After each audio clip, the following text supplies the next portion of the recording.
Assalamualaikum warahmatullahi wabarakatuh. Perkenalkan, nama saya Kukuh Puji Astuti. Di sini saya sebagai mahasiswa dari kelas J1EA. Di sini saya mendapatkan tugas dari mata kuliah Business Communication, yaitu tugas personal kedua mengenai presentasi lisan. Nah, di sini saya memilih bagian di mana di sini saya sebagai staf yang mempresentasikan untuk merubah sesuatu di unit saya dan saya tunjukkan kepada atasan saya. Nah, di sini saya membuat sebuah presentasi dengan materi yang berjudul Something for New Things. Oke. Apa sih maksudnya something for new things? Jadi di sini saya bukan maksud untuk merubah semua tatanan perusahaan atau unit yang sudah ada, tetapi saya di sini ingin menambahkan atau sedikit merubah sesuatu yang bakal bisa membuat perubahan yang berarti bagi unit itu sendiri. Jadi sesuatu yang baru nih, yang fresh, yang bisa membuat kita semua bisa jadi lebih produktif, terus bisa jadi lebih rileks dalam membuat pekerjaan atau sedang melaksanakan pekerjaan, dan ada ide-ide yang baru nih yang keluar, yang lebih segar, yang lebih bisa diterima banyak orang, dan bisa membuat kita itu lebih berpikiran positif ke depannya dan bisa menunjang potensi perusahaan yang lebih besar. Nah, untuk slide yang pertama, di sini saya memilih yaitu jam kerja fleksibel. Kenapa? Karena yang saya lihat dari situasi kerja saat ini yang sedang kita terapkan dari tahun ke tahun itu tetap sama, yaitu bisa dilihat yaitu monoton ya. Dari kerja jam 7 atau jam 8 sampai jam 5 sore atau jam 4 sore. Nah, dari sini kita bisa melihat nih, pada jam-jam tertentu seperti jam setelah istirahat, di mana kerjaan kita tuh udah mulai panas-panasnya nih, apalagi seseorang yang kerjaannya tuh lebih banyak di jam setelah jam istirahat. Pasti di pagi hari kita udah bekerja banget nih, terus dilanjutkan lagi nanti jam siang sampai sore, belum tentu nanti lembur juga kan. Jadi di sini saya ingin menerapkan jam kerja fleksibel agar para karyawan tuh merasa bahwa mereka itu kerja tapi bisa merilekskan keadaan gitu.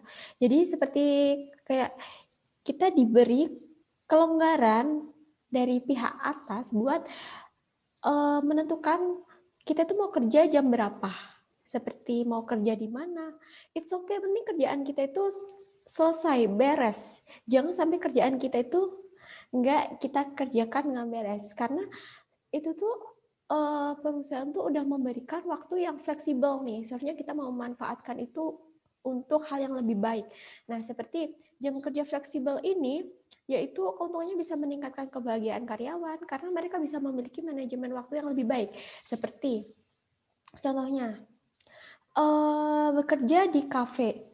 Nah, bekerja di kafe tuh sebenarnya tuh sebagian orang enak dan nyaman, tapi sebagian orang tidak. Nah, tentu kita sebagai individu bisa menempatkan diri kita itu ingin kerja di mana. Kalau seseorang yang ingin kerja di tempat yang lebihnya tidak seperti monoton di kantor gitu, lebih tempatnya yang kayak cozy, tempatnya yang ada coffee di luar, banyak orang lalu lalang. Nah, kan ada orang yang bisa bekerja dan serius seperti itu. Ada orang yang bekerja seperti dia itu orangnya sunyi, pendiam, terus harus benar-benar tenang keadaan, seperti bisa dilakukan di perpustakaan.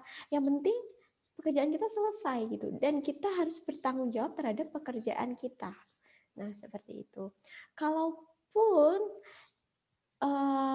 atasan sudah memberikan kelonggaran seperti itu, seharusnya kita bisa memanfaatkannya untuk yang lebih baik. Jadi jangan sampai kita membuang sia-sia jam kerja kita untuk hal yang tidak perlu. Nah, yang kedua, di sini saya memilih employee gathering. Kenapa employee gathering? Employee gathering itu sebenarnya sangat diperlukan oleh karyawan-karyawan seperti kita, di mana yang kita tiap hari monoton pagi kerja, pulang malam, lembur, terus juga pagi dari sampai siang. Nah, maka dari itu, employee gathering itu bisa diterapkan di perusahaan ini seperti contohnya nih, kita seperti ada triwulan dari tahun pertama, terus tahun kedua maupun tahun terakhir, tahun ketiga nih. Jadi ada di pertengahan tahun, di awalan tahun, pertengahan tahun, dan di akhir tahun.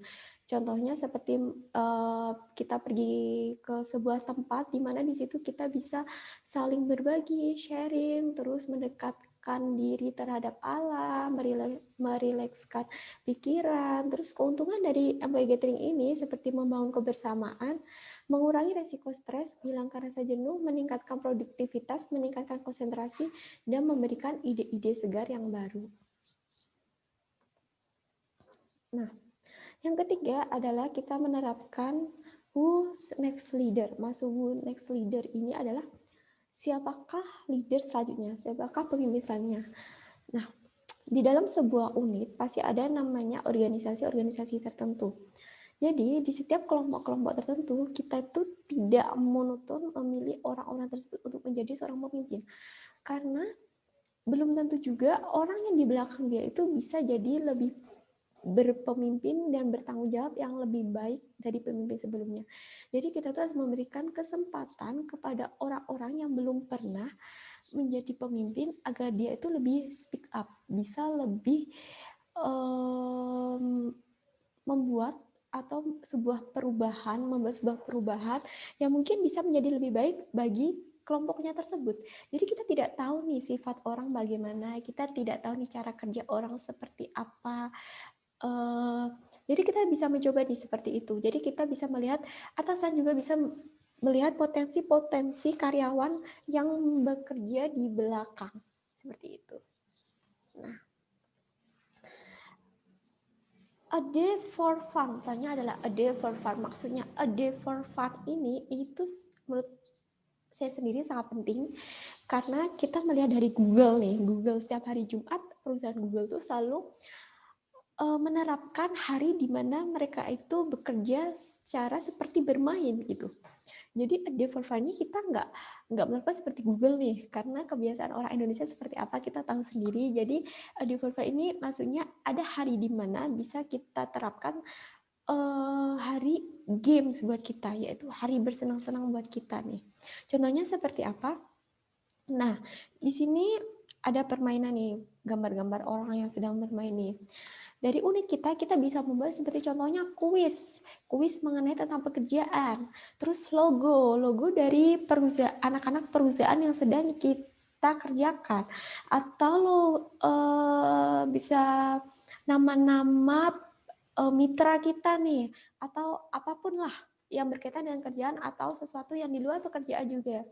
Nah, keuntungannya dari a day for fun ini, walaupun kita hanya melakukan berjam saja, seperti 1 jam, 2 jam, itu cukup membantu merilekskan pikiran karyawan. Nah, keuntungannya nih, membuat tubuh dan pikiran jadi rileks, mengembangkan kemampuan komunikasi, kreativitas semakin meningkat, minimalkan konflik dengan rekan kerja. Jadi dari situ kita bisa melihat nih karakter orang seperti apa, terus kreativitas semakin meningkat karena adanya hal-hal baru nih, karena udah fresh nih.